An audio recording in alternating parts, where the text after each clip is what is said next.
Welcome everybody to this series of the Jewish Art Salon Open Studio. I'm the Salon's director and in this case program advisor on this particular series. And when we finished the last series in July, several members approached me and said they really wanted to continue this. So I very much want to thank Judith Joseph, Dorit Jordan Dotan, and Ghana Wiesenthal Elias for taking this initiative. I'm all for members taking initiatives. If anybody else wants to do any other type of programming, please approach me. It would be so great. The Salon is really about, empowering its members to take on things. So anyway, enough said. I would like to give the mic to Dorit Jordan Dotan to get the program started. Thank you all for attending.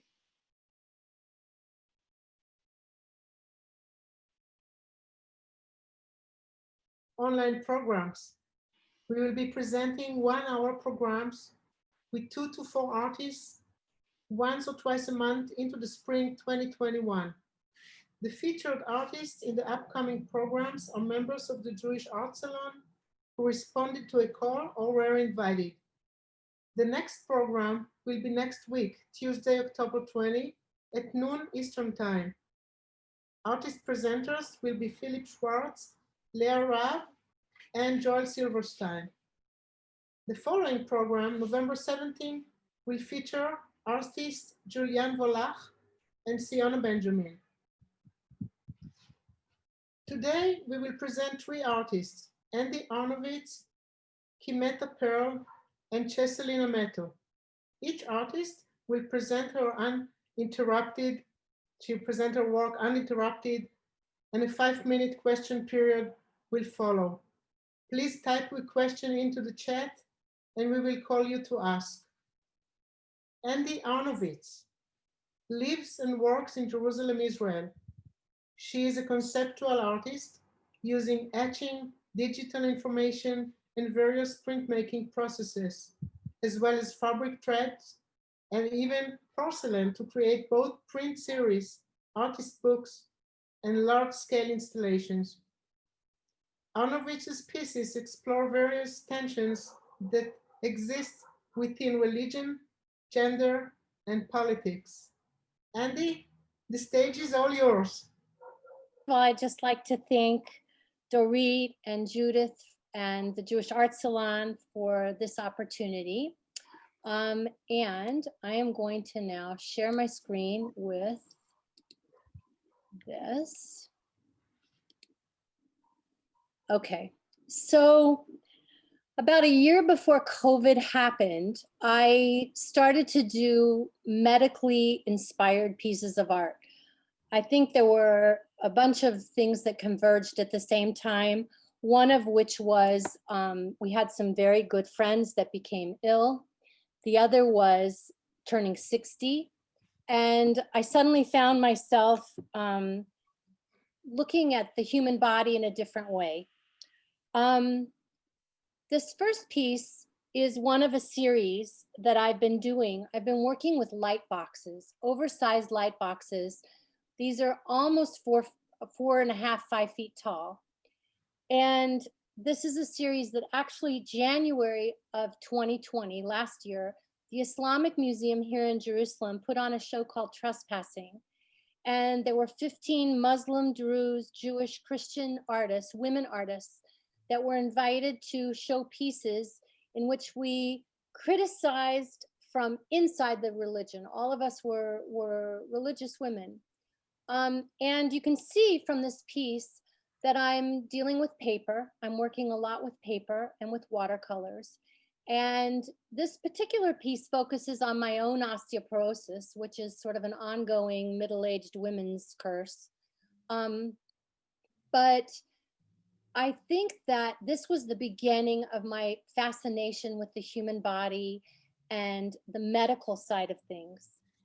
This is another piece in this series. This has to do with issues of fertility and the finite number of eggs that a woman has and the tension between her ability to give life and the loss of that life. And at the same time, just to kind of get a sense of this tension in the world of medical issues. Last October, there was an ongoing, it's an annual festival here in Jerusalem called Monofim. It's an art festival. And crazily enough, last year it was called Nurse Nurse. And the entire exhibition took place in the abandoned wing of the old Bikur Cholim hospital here in Jerusalem. And I was given an abandoned physician's consultation room. And I did 2 pieces for this. The first one with the little magnifying glasses was called Epidemiology, and the one in the back was called Smears and Stains. And now, 6 months later, 8 months later, in light of COVID, it seems sort of eerie that we dealt with these things. But the one in the foreground was a whole series of individual watercolors in which I was exploring and using as inspiration cancer cells. And the little magnifying glasses allowed the viewers a close-up of these watercolors. This is Stains and Smears. And kind of as an aside here, I'd like to just suggest that I found this amazing synergy when working with watercolors, because when you lay water down and then you lay a pigment-loaded brush into that water, the pigment bleeds and spreads and does all these crazy things. And I couldn't help at the time but thinking, okay, this is what disease does, in the human body. It just sort of takes off and is random in the way it spreads. This is another piece in that series. And I think for me, the light boxes also suggested, on the one hand, they were a metaphor of an X-ray. On the other hand, they implied that there are layers in the body. And I think especially there's something about COVID for all of us, you can't see it. It's this thing we can't see. It's in the air, it's not in the air. And it's, in this room, it's not in this room. And I think that's part and parcel of why I think for me and my work, the light boxes work so well, because they allow these layers to be illuminated. This is a series that I started in the middle of COVID. I was so intrigued with this issue of light and light boxes that I designed these boxes that had lucite shelves inside. Each one of these has shelves so that there could be layers, so that it was really like looking through a microscope, or one of those fantastic medical movies where you go deep into the human body. This one is called Epidemiology, and I really was playing with fabrics and fiber, and I was even putting salt on my watercolors to get this sensation of the body and all the layers and the things that are happening in the body. This one is called Sneeze. And this definitely I created in the middle of COVID. And the next one is called Cough. And I also, I know that there are a lot of artists that for a while there, everything we saw reminded us of COVID, like these teeny tiny pieces of lace that are in Cough. I was suddenly looking through all my stuff in my cabinets. I was like, oh my God, those look like COVID cells. Everything started to remind me of COVID. This is a very large piece. This is the largest light box, and it's called Epidemiology. It's almost 5 feet high. And this I did smack dab in the middle of the first lockdown. And it was almost a meditation. I mean, we couldn't go anywhere. And it's very, very detailed. It took me several months to do this. And this was really about the way the watercolors and the disease invades and oozes and spreads. And I found, no matter what I did, one thing led to another, and the watercolors invaded the next space, and there was nothing I could do about it. And especially like these cells that are on the left-hand side are very COVID-like. The watercolors just performed the way the cells that I was looking at, the cancer cells and the virus cells that I was observing on the internet, the watercolors seemed to mimic that. And so after I did that, I did a big cleanup of my studio. I think a lot of artists started to open drawers and cabinets and discover things. Unfortunately, I discovered that I had been a horrible hoarder, and I think I made about 25 trips to the trash. But one of the things that I had to deal with was that all the art supply stores were closed. And us here in Israel, we already have issues because all art supplies are imported. Israel doesn't really make very many good art supplies. We certainly don't make oil paints and watercolors and things like that. And so they're very expensive here. But on top of that, Amazon stopped shipping to Israel right at the onset of our first lockdown in March. So most of us were clean out of luck. We had to just work with what was in our studio. And so I returned back to paper. I think a lot of artists went back to paper. And this is a series, again, dealing with osteoporosis. And I found that I just wanted to work with the simplest things, and I wanted to work on a very tiny, intimate scale. And so I just started working with paper and watercolors. This is a detail of one of the osteoporosis pieces. And I think for those of us that have OCD tendencies, this one, you know, every one of those little holes is a push through the paper by an awl. So this was kind of an obsessive exercise. This is a detail of the spinal column. This is something that I just finished about a week ago, this pelvis. And this is a close-up of that. And I think I'll continue to revisit. There's something wonderful about allowing paper to curl and bend as it reacts with the water.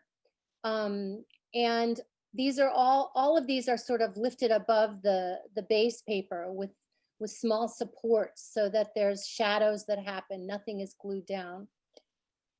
And another thing that happened was that in March, a poet in a frat posted a poem she wrote about COVID. And I was so taken with this poem, I asked her if I could do an artist book. And again, if you'll look at the binding, the wrapping for this book, it's super simple. I didn't have, you know, bookbinders to work with. I had to do it on my own. So it's really basic canson paper that made the little paper portfolio. And these are just some of the pages of the book, kind of a highlight of it. And this took me, you know, well into the beginning of the summer. I made a really simple edition of 12. And then finally, I think another thing many of us did is we finished up pieces, or we revisited pieces that we weren't 100% satisfied with. And there was a porcelain piece that I did about 8 years ago that I hated the way it was hanging. I hated the metal base that it was hanging from. And so I took an old necklace rack. I took the original piece completely apart and I restrung it, and it's much better than the original form. But one of the interesting things was that I found that everything looks like what I've been doing. You know, the things that I was doing 7 or 8 years ago, all the sort of detail of the texture and the shapes, I'm still working with the same stuff. And I thought that that was really interesting, you know, decay and bones and all those kinds of things. And I want to just end with 2 pieces that I'm working on now. This is an etching that's just about done. You know, the Jerusalem Print Workshop opened up, I guess, in the middle of this. I went back in September. So I guess I had about 5 or 6 weeks. And then, of course, the lockdown happened again and everything came to a screeching halt. I've done something crazy and I've ordered copper enamel round plates, which are usually for enameling, but I'm etching on them. So this is almost done, and hopefully I'll get to go back to the print workshop and edition the rest of it. And then I'm going to end with just, this is the maquette for a mobile. This is also called Sneeze. And again, I have a really cheap lamination machine here in my studio, and that's what I've been using. But the thing about this mobile is that with the tiniest bit of movement in the room, all the little pieces start to move and vibrate, kind of as a metaphor for what happens when there's a sneeze hovering in a room. And if you've looked on the internet at what a sneeze looks like, they're actually really beautiful and horrible at the same time. So this is a little window into what I've been doing the last 5 or 6 months and how you can be creative in the middle of a very difficult time. And I just appreciate the ability for me to show my work to so many people. Well, Andi, thank you so much for sharing your exquisite and fascinating work. It was mesmerizing and moving, and you've been so productive during this time. So, kol hakavod. I'm looking at the chat, and mostly people are just saying, "Wow, this is so gorgeous, stunning, incredible," but I don't see any questions. So, I'm wondering if you all can please raise your hands in the, I guess, in the participants track. I guess that's where the hand raising goes on. And if you have a question for Andi.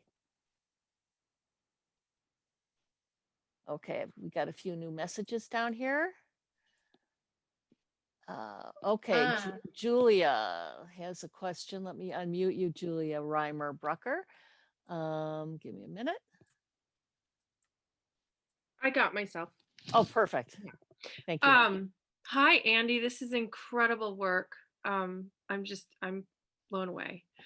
My question's really quick technical, of course, because I'm a watercolorist as well. I didn't quite catch how you were doing the watercolors on the light boxes. Is that directly on Plexi or was it on paper? I just would love to learn just a little bit more about your process. So do you know what UPO is? So I'm using UPO on the light boxes because it's transparent. I'm using the transparent UPO because you can really use a ton of pigment, you know, but then you can get the light shining through it. So that, and I'm also watercoloring on various Japanese papers, but they tend to be very pale and muted. But if you really want that intense pigment, but you also want it to be transparent, I think the transparent UPO is amazing. So that's what I've been using. That's great. I was going to ask the same question. So thank you, Julia. Vivian Abrams, you had a question. Can you unmute yourself, please? Yes, first of all, I'm blown away by your material. And the fact that it's osteoporosis. And just this morning, I confirmed my appointment with my my follow-up appointment with my osteoporosis doctor. So I'm sitting here and I'm looking at these bones and I'm like, oh my God, could you get out of my head? So I also was interested in, and I couldn't catch what you said, UPO, what the material was. Could you spell that? It's YUPO. And it's actually very counterintuitive. It looks like it looks like plastic, actually. It looks like it would resist any water-based material. But in fact, the watercolors just bleed and ooze in the most incredible ways. But the osteoporosis pieces are done on cold press watercolor paper. And I'm just I'm using Japanese hole punches, different points, and all kinds of things to play with the paper, but that's just traditional watercolor paper. Yeah, I thought that, and it looks like some of the bones of the first piece or something were made with like a lacy kind of a paper or something. Right. It was those were amazing papers from Central Art Supply, which sort of we all mourn the loss of Central Art Supply in New York. Yeah. Yeah, that and the old pearl paint that used to be on the island. Yeah. And but I thank you very, very much. Your work is like. Thank you. Thank you, Vivian. And we've got a couple more questions. Richard McBee, you're next. You want to unmute yourself, please? Sure. Hi, Andi. What a pleasure seeing you after it's been years. But anyway, and wonderful work. Just two ideas that came to my head. I was wondering if you had ever attended either an autopsy or a tahara. You are concerned with the body. I mean, all of us, especially, I guess we get older, we're concerned with our bodies and bodies in general.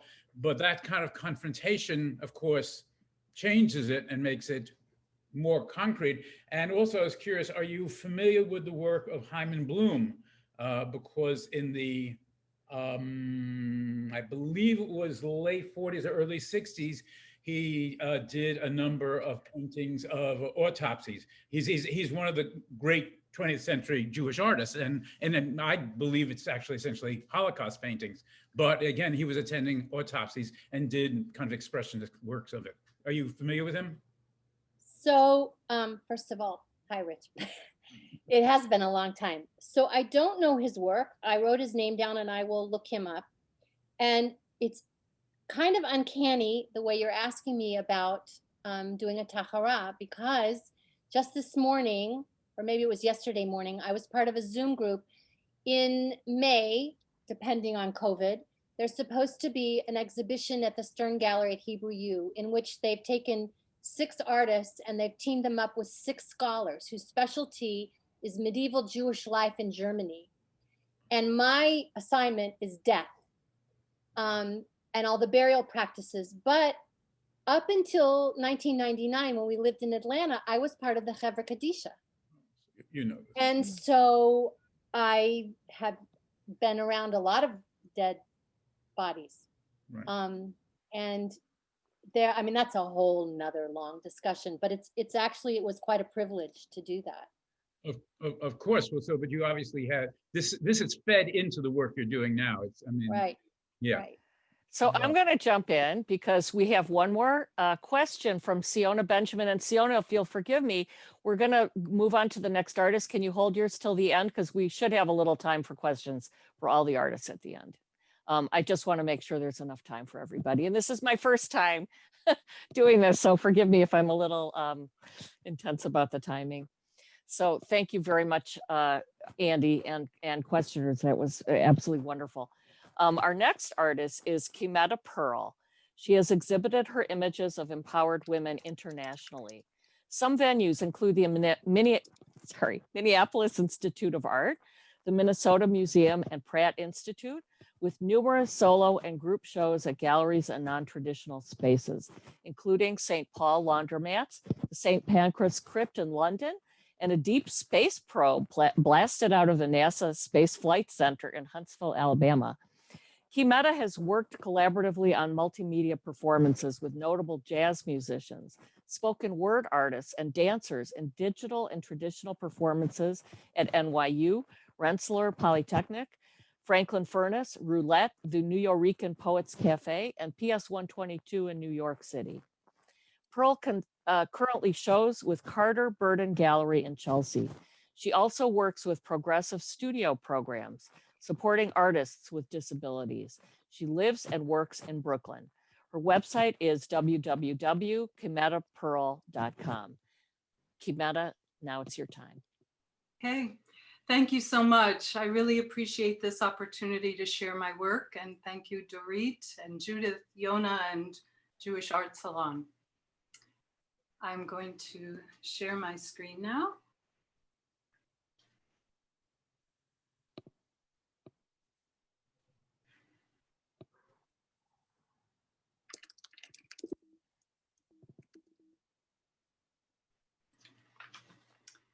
So you're here twice. I'm here and we're all here. So welcome to my studio. The first 15 images or so are actually pre-COVID, and some are older works, because I think not everybody here is familiar with my work, and it's kind of the ground that I stand on. So I'm going to go through some older works kind of quickly. I work mostly with beads and sequins in a pictorial way. I began to work with decorative materials in the 70s to recognize and extend the traditional forms of women's work, and I've continued to work in this way ever since. I'm gluing rather than sewing these pieces, and some works have embedded video in them.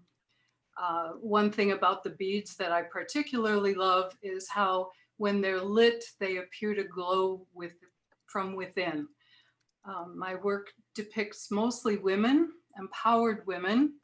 Some are loving, as this one called Girl with Crown, with my friend Girl as the model. And this is Mona Lisa, So some are more reserved, but perhaps more sensual. And this one also has a video piece in her pendant. This is a self-portrait from 2012 called Quiero Verte. And this is Poem Teller with 3 depictions of the same woman who happens to be the poet Esther Cohen. And it also has video here. And I provided some details so you can see them close up of some of the faces. This is a more recent piece. She laughs about the power and the beauty and the release of laughter, something we need right now. This is Self-Defense from 2017, 2018, in which she is ready and prepared to stand up for herself and defend herself at any moment. This piece is one of my biggest works. It's approximately 40 by 50 inches. And in addition to the beads and sequins, the knife is made of mica, a detail. This is Oya. I wasn't quite done with the anger and the expression about standing up for yourself. Another thing about this piece that I particularly was into is the Rosie the Riveter arm and hand holding the knife. And finally, Shakere Play, which is just a joyous, exuberant expression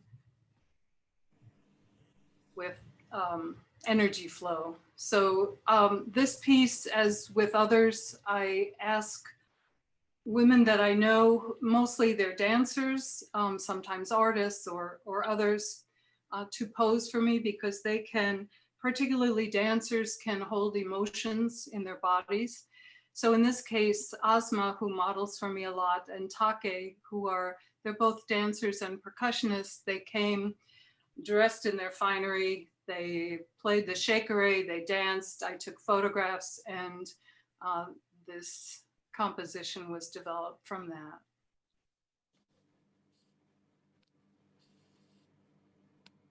Okay, so now we're in COVID, we're in lockdown.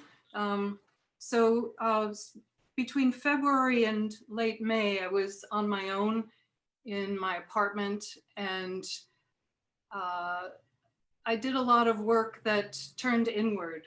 So in this case, Mermaid and Octopus, I went into a kind of fantasy world, and my feeling was that let all hell break loose on the surface of the earth, but below, a mermaid is seeing a vision of an octopus in a pool of golden light, or the octopus is seeing a vision of the mermaid.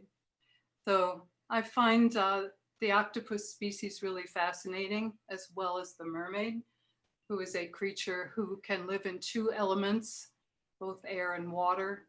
She's a submerged, unconscious, subterranean, what's underneath, and a little nod to the to Mami Wata, who is an African goddess or spirit who is a more powerful kind of mermaid, bearing no resemblance to the Little Mermaid, for example. Some details.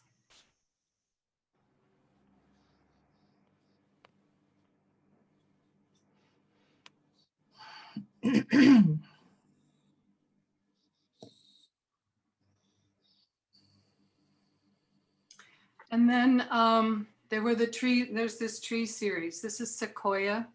I had been taking selfies with my work and posting on Facebook as a way of reaching out to people in my loneliness or aloneness and saying, you know, I'm still here. Me and my work, we're still here. And that was important. And so the tree, where to come from?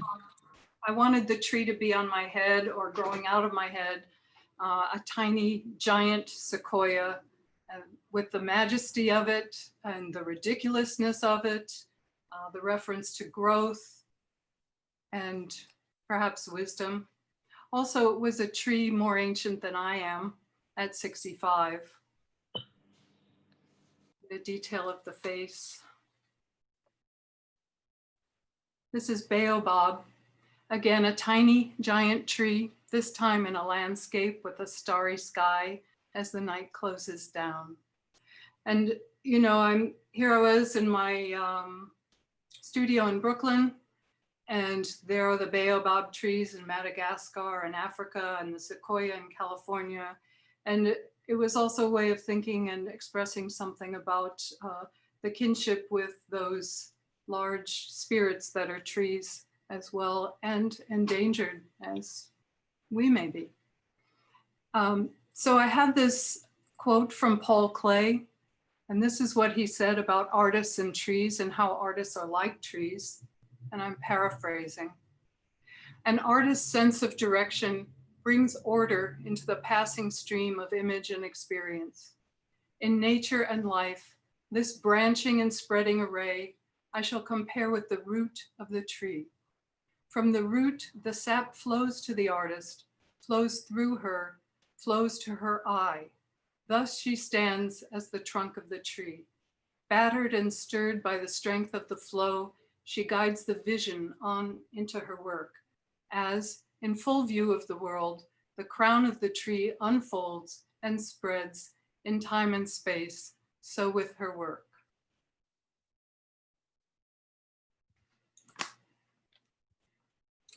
Okay, This Spring is the name of this piece. During this time, I said I was alone in my apartment, and basically my life was this. I woke up, I made art, I ate, I slept, I woke, made art, ate, slept, repeat. And Toni Morrison has said that artists know what to do with solitude, and I certainly made the most of the time, I have to say. So I began making collages on gorgeous handmade twin rocker paper. The beads mostly used as lines, sometimes for special embellishments, and fabrics, sometimes decorative papers or acrylics. And this is my fast work, okay? It takes me a week to do these as opposed to a month or 6 months. So another self-portrait, sans trees. I wanted to say something about being a part of hopefulness and beauty and even ecstasy in a lonely time. Okay, Night Tree, in which the tree is now climbing up my back and my neck. I wanted to say something about the weight of this moment pressing on me, along with the kinship of the tree. And the moon is mother of pearl. These pieces are 10 inches wide by either 20 inches high or 14 inches. So a detail. This is old growth, new roots, some of the same and some new territory. Now the tree's growing from my chest as arms, as well as my head. I'm also speaking about aging here, that there's knowledge and wisdom with age, but we're also in new and painful territory. And that's also a little fearful. And here I'm not quite alone, I have a companion. And in particular, I wanted to show you this detail in which the growth of the tree is painful. Okay, not all pain. This is Pansies for Azalea. And this was a dive into just unabashed beauty, the gorgeousness of patterned velvets and crocheted pansies and metallics on silk, sari material, and how things combine and multiply.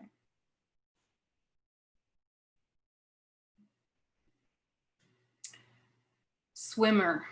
So this piece, the swimmer breaks the surface of the water and gazes up at the golden sun. It's a hopeful note and a good note to end on. So thank you very much. Well, another extraordinary presentation. It was fabulous. And we do have some questions for you that have popped up in the chat. I'd like to begin with Beth Adler. Will you unmute and ask Kimeta your question, please? Maybe I need. Yeah. Hi. Thank you so much. Your work was so moving, and I completely relate to the using quarantine as a way to create. I mean, I felt the same way. Get up, create, go to bed, next day. So good for you for staying focused and so productive. I was wondering if the work that you were doing was all hand sewn on fabric, so that it's not hand sewn. It's all glued. ah.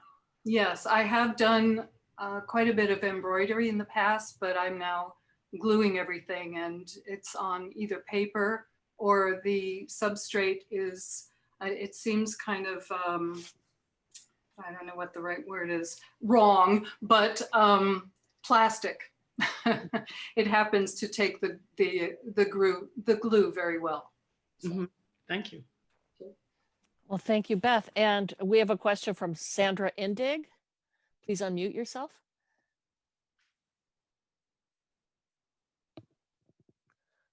Wait. Sandra, you're still muted. Are you still here?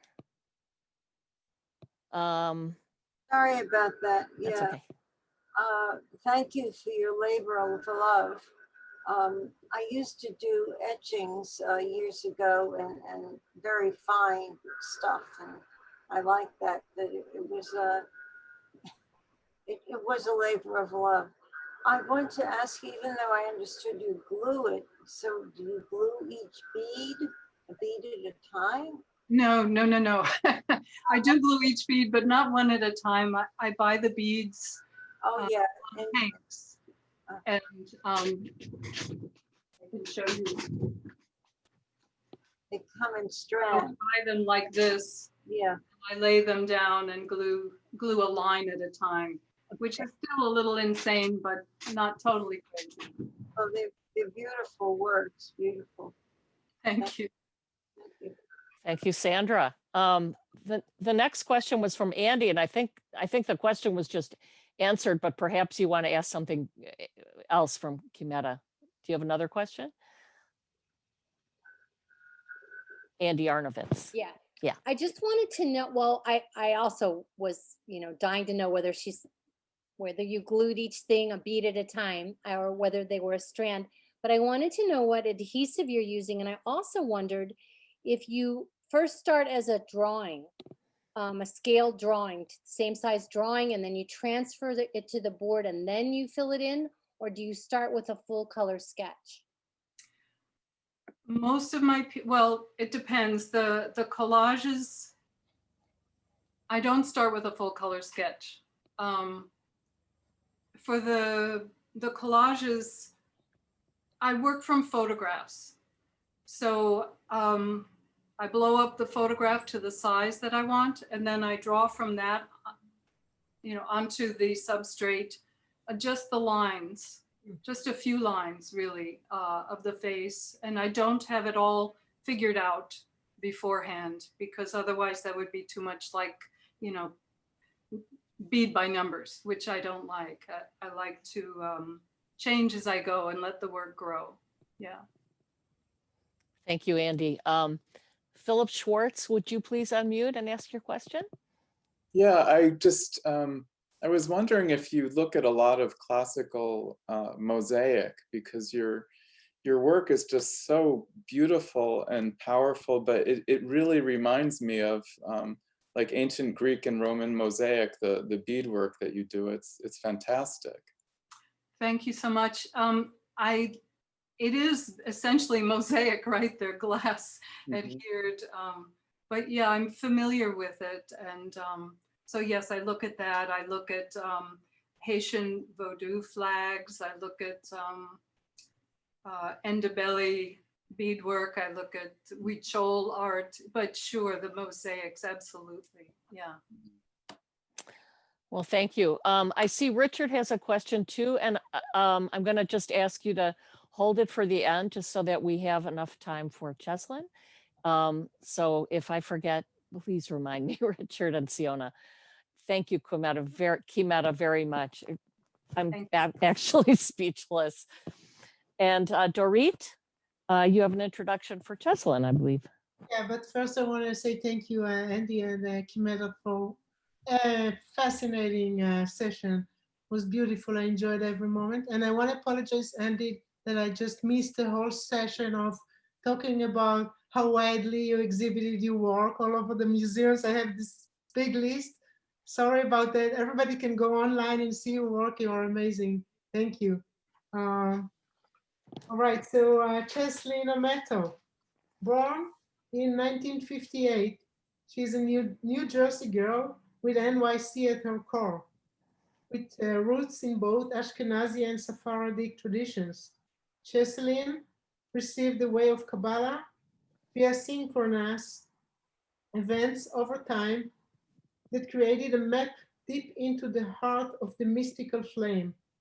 After earning a BA in studio art and comparative religious studies at Brown University and an MFA in drawing, painting, and new genres of Taylor School of Art in Temple University, she went on to teach at the School of Art Institute of Chicago for 20 years.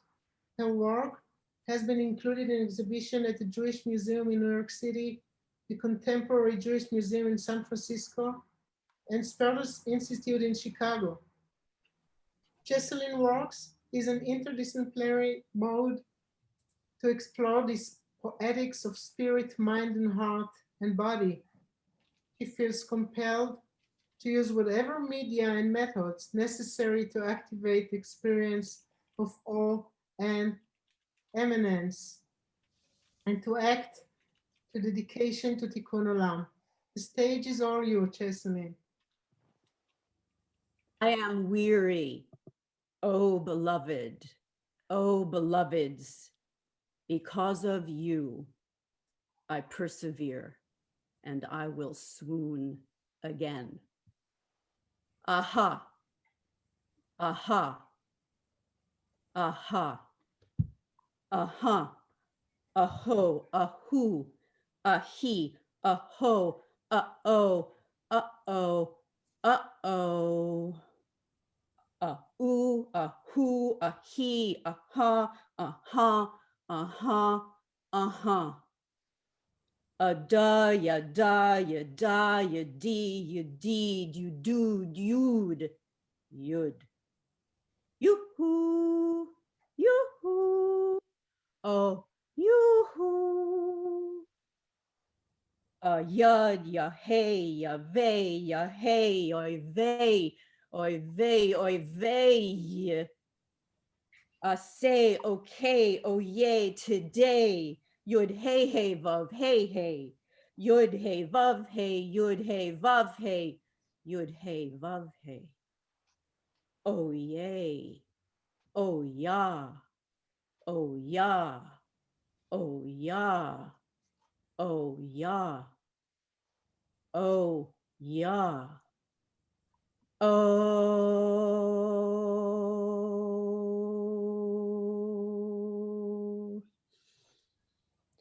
yeah.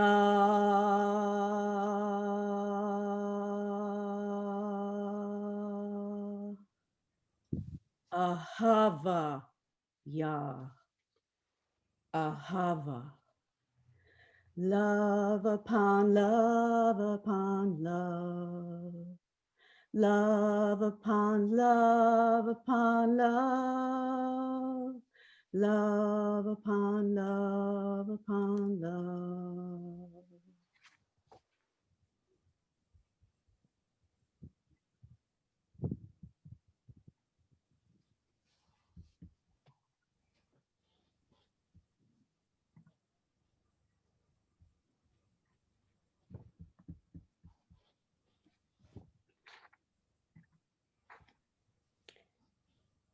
Let me begin with gratitude for the ever luminous Ner Tamid, eternal light, beacon and oasis that is always with us.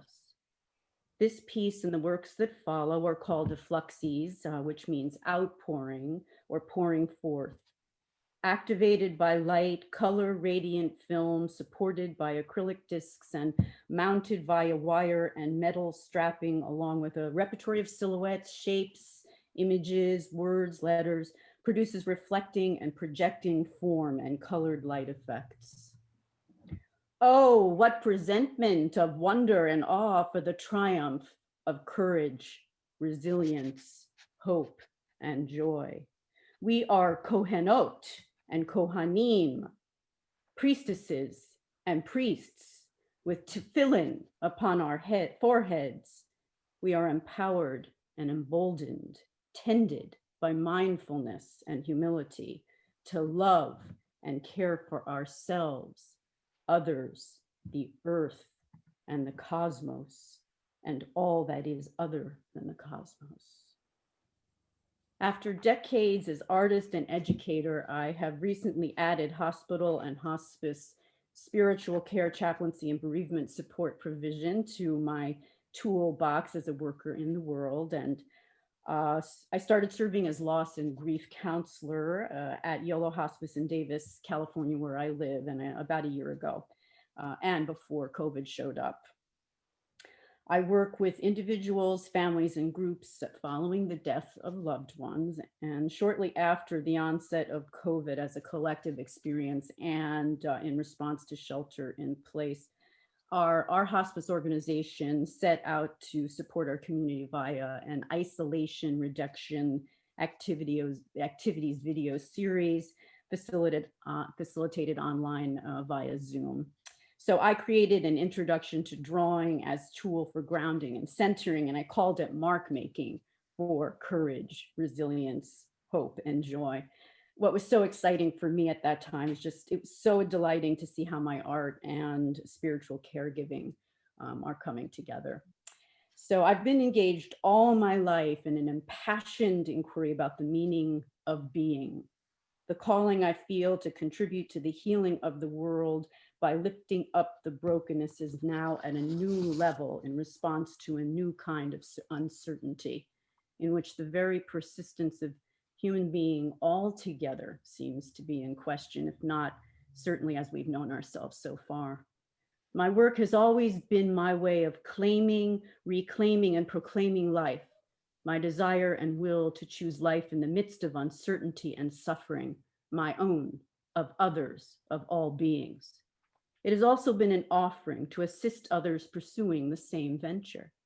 I've been called to do this via the embodiment of sublimity, awe, wonder, and delight, to invite the soul, body, heart, and mind to know and feel freedom and liberation. The desire to have and impart ecstatic experience is a tireless, driving force in me, all the more to endure the most harrowing experiences. My art making process and the artwork itself are an act of will and willingness to celebrate the magnificence of all that is and the most intense of vicissitude. Just before COVID, I was preparing for several exhibitions opening in April 2020 that ended up postponed. So I'd been dwelling deep into quantum theory and loving how the vision concept describes an interconnectedness and interconnectivity that so many human beings feel and know, but have been separated from for a long time. I'm investigating positive and negative action in the world, triumph and tribulation, and ambiguous energies too. I'm examining specters, presences whose intentions are unclear, and actions that heal or harm. I am walking deep into the heart of the flame of oppression, erasure, microaggression, and violence in order to construct effective resistance and counter-oppressive action. And I'm working on the earth's crying out, wondering about already present, increasingly frequent appearances of virulent and dangerous microbial insurgencies. This piece, Recalibration and Regenesis, Priestess in the Quantum Realm and Healing in the Everyday, was started before and completed after the onset of COVID. These are close-ups and variations presented as digital prints. And I made a series of prints from documentation, or just, I take photographs of the sculpture, which is actually behind me here. And then those get printed anywhere from small to mural scale.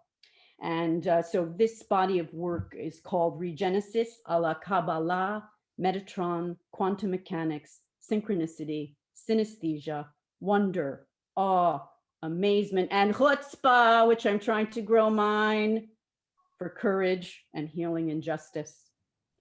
Then in the beginning of April, after creating the Mark Making for Courage video, I began addressing the specific conditions of the moment, not only COVID, but also to social upheaval and unrest finally unleashed in response to systemically condoned and even instigated erasure, oppression, and violence resulting in killing, and further to continuing signs of growing global ecological imbalance, including extreme heat waves and the wildfires right here in California where I live. And I have so much gratitude that I myself did not have a house that burned, but I have been counseling so many people who have lost their homes. I know many people who have had, and of course, similarly with COVID in the work that I do. I found myself engaged in reinventing the menorah of temple days as a beacon for justice and social transformation. As the weeks turned into months, and so here are some details from that work. As the weeks turned into months, I made works for my sons to comfort and protect them. And then I started thinking about the future with desire for a recalibrated humanity. And it came to me to design a welcome lantern for my community in Berkeley, Chokmat Halev, which means wisdom of the heart. And I also did the same for my hospice for the days we will all return to our home base, since most of us are now working at home and or directly out in the field to minimize the danger of bringing COVID into our agency building. I used the logo of the hospice as well. I designed this lantern of love and goodness in honor of the motto that will radiate at night in our outdoor meditation garden that is being planted actually as I speak. It's being built anew. Continuing since the beginning of shelter in place, my neighbors have been meeting once a week in the evening in a wide circle outside in our common area, and one at a time, for a moment, each one comes into my space to see the effluxies of the week. The lights represent community together and helping hands, envisagement of positivity and optimism and representation of what needs to be voiced and heard. Herons in liberatory grace, one in the draft of another. Shabbos candles alight, the Shema as an affair of love.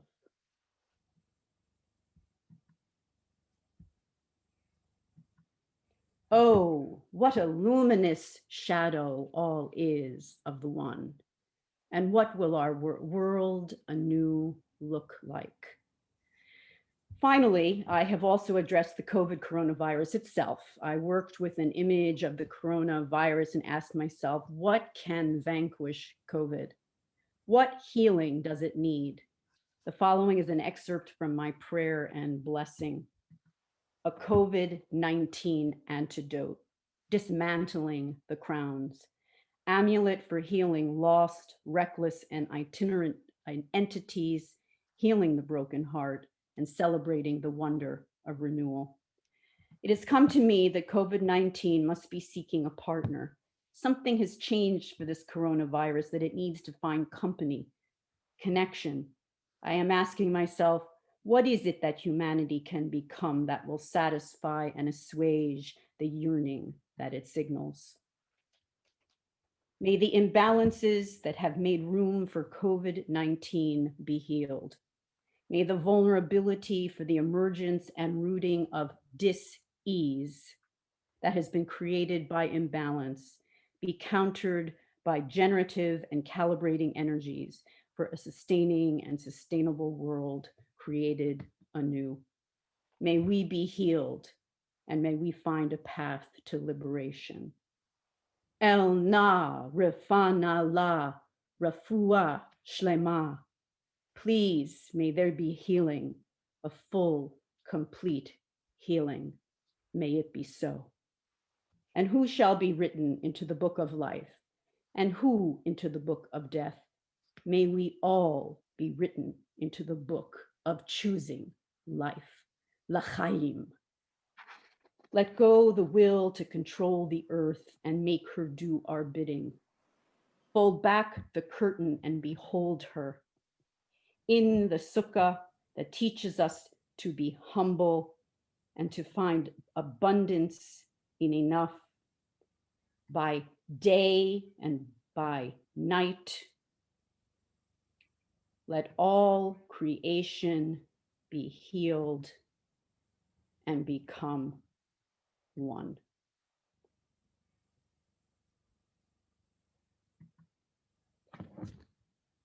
Ki beiti hu beit ahava lechol ha'amim. Ki beiti hu beit shalom lachol ha'amim. My home is a home of love for all people and all nations. My home is a poem of peace for all people and all nations.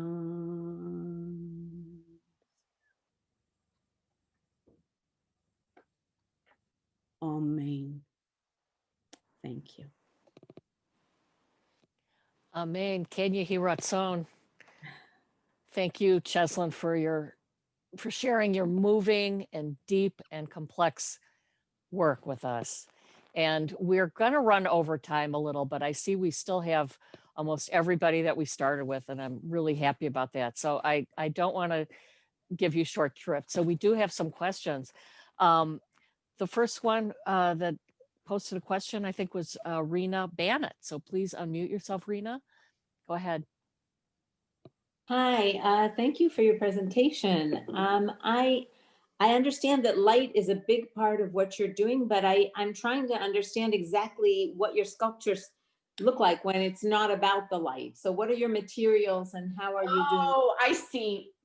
Like literally the materiality, it's right behind me here. It's so non-existent in the sense that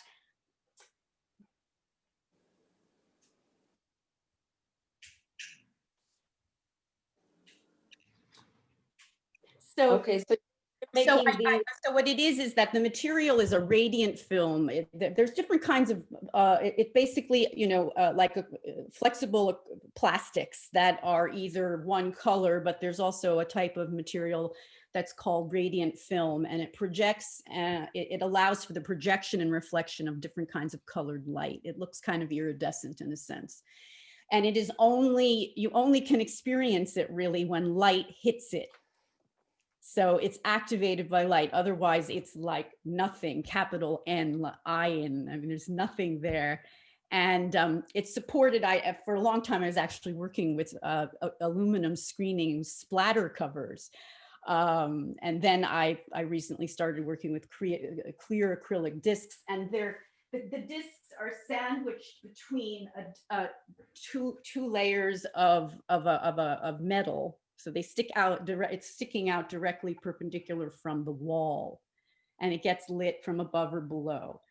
And then I hadn't really actually been working with shapes or narrative elements for a long time. That's mostly just the phenomena of the light reflecting and projecting. So when I say projecting, some of it's color theory, where certain frequencies get projected off the surface, others go through, and they're all caught on the wall. Okay, so everything you see there is colored light on the wall, and basically I use anywhere from opaque to semi-opaque silhouetted forms, that some of which will let some light through. I use photographic images on acetate as well, so sometimes you can see the actual photographic like images.